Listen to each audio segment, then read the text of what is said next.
Donc on va parler du théâtre que George Sand a développé, pratiqué, et de ce décor qu'on est tellement content de présenter au public. Restauré depuis peu, le théâtre de la Maison de George Sand à Nohant se laisse à découvrir aux visiteurs et son histoire avec. Remonté dans le temps à l'époque où les pièces se jouaient au salon, puis dans la chambre de Solange avant de connaître l'actuel emplacement des planches où pas moins de 150 pièces ont été jouées.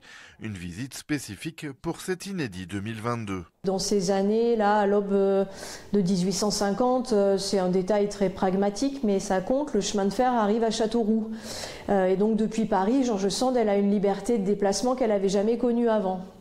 Vu qu'elle préfère sa campagne à Paris, y compris l'hiver, elle a fait le choix de vivre essentiellement là, même l'hiver, sauf que les soirées sont longues dans cette campagne au bout du monde. Et puis le théâtre de société qu'on fait à la maison, c'est assez classique, c'est traditionnel, ça date de 100 ans, enfin bon bref.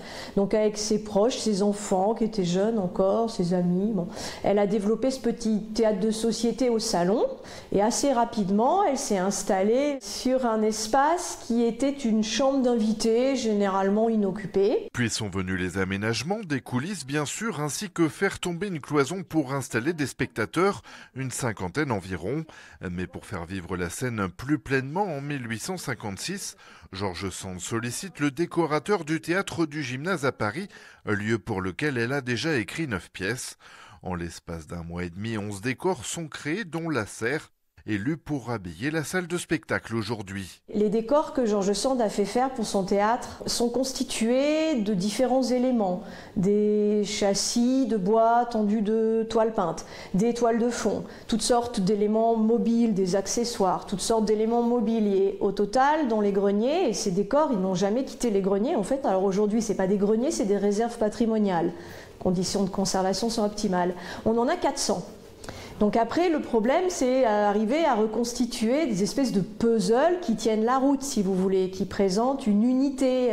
Alors après, le choix s'est porté sur un décor correspondant à une serre, parce que ce décor-là, quand on a réussi à recomposer les puzzles, il était entier, il ne manquait aucun bout. Une rareté tant les éléments constituant les décors sont nombreux et manquant souvent une ou quelques pièces.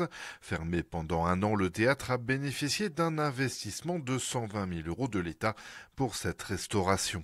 Tout est passé sous bulle d'anoxie, il faut tout inventorier, il faut tout ranger optimalement.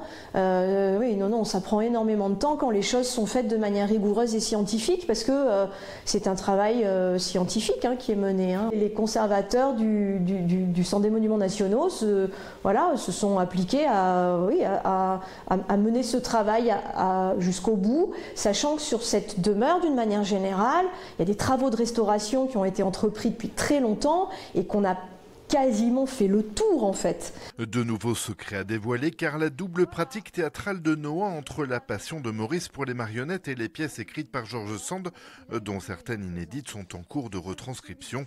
La salle de spectacle est loin d'avoir dit son dernier mot. Une prochaine visite spécifique est prévue le 26 février.